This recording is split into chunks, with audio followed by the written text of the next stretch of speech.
So I'm here with Michi Hoyer, esports alien and sim racing player, and we are on the grid of Formula E. We're going to walk down. We're going to walk and talk, Michi, aren't we? As we're going to walk and talk. You want to give me the mic? Or?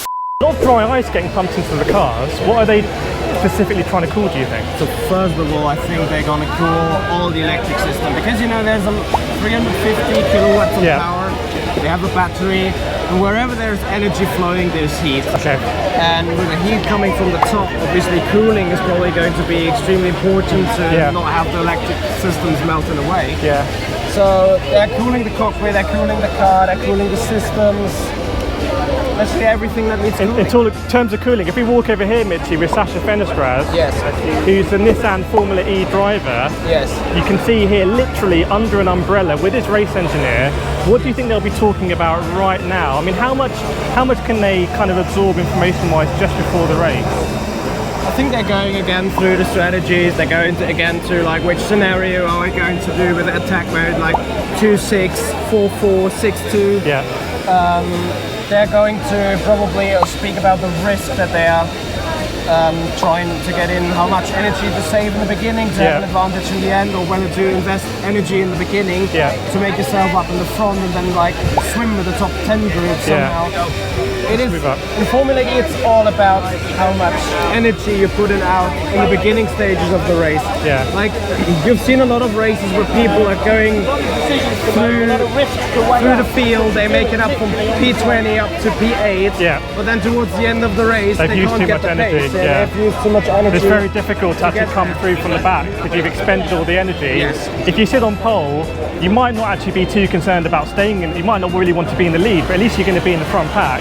And if there's a crash here as well in the first few corners, much more difficult for Sasha to avoid being caught up in it. And we saw a big crash yesterday in Saturday's race. It really depends. Like, if you're somehow able to get yourself a gap, you don't spend slipstream to the car behind, then leading is fine. But if you're leading a train and punching the hole in the air for everyone else, then you're going to suffer at the end for sure. 100%. There's a lot of people here with Formula E. Are these scrutineers, or are these people just checking that? We know in Formula E, because we were with Nissan, there's only so many engineers who have these orange or yellow armbands. They're the only ones allowed to actually touch the car and work on the car.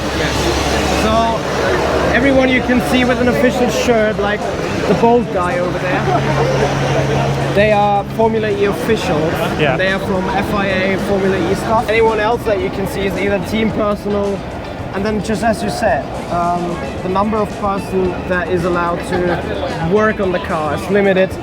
Therefore getting the band wrists on and stuff. And that's limited to keep costs down, really. Here's Pascal Wehrlein, who had, this season as we're recording, he had a really fast start to the season. And he sort of dropped off a little bit, but he is a very highly rated driver. He is a very highly rated driver, but unfortunately I think with yesterday he was in that wreck as well. He was caught up in it for sure, So with that, I think his championship chances are limited to a lottery now, to a certain extent. Here's Antonio Filius da Costa, right, with Porsche. He's a driver that has really good chances here, and he's been keeping himself very, very, very cool. It's one of those ones today where if you have to do a lot of media and come out and speak to people, it might actually really raise your core temperature. But if you just sat there, like we've seen Antonio Filius da Costa looking really, really, really cool and focused. He's got a camera with him now. Very interesting. Great view down the grid here as it thins down. I mean, look, we've got the Palazzo del Congressi, which is actually where the Boss Emotion club is. Kind of a weird question, Michi, but if you pan around here, look at this McLaren. Its grid position is just before a thing, but they're going to go around and go to a grid, right? So it's not going to do it. I think psychologically you feel like you're not really in the top part of the race if you're not on the same straight as the pole sitter. I don't know. Maybe I'm overthinking it, but that question is actually interesting. Like, you never would find it in sim racing apart from if you have extremely large grids. But in all honesty, I think it is somewhat fine because you'd be like, I may be here right now around the corner, but as soon as you get to the grid, same for everyone. It's one straight line where we then take it on the way. I don't know, I guess psychologically I would not think too much about that. But this is just awesome, man, being on the grid, because we're both racers. Yes. And that moment when you're about to race, anything is possible. Yeah. You're feeling good, and that is what the drivers are going to be feeling right now. Like sometimes, depending on how you're qualifying, when you go into a race and be like, I'm not where I'm supposed to be, so I'm going to go full beans.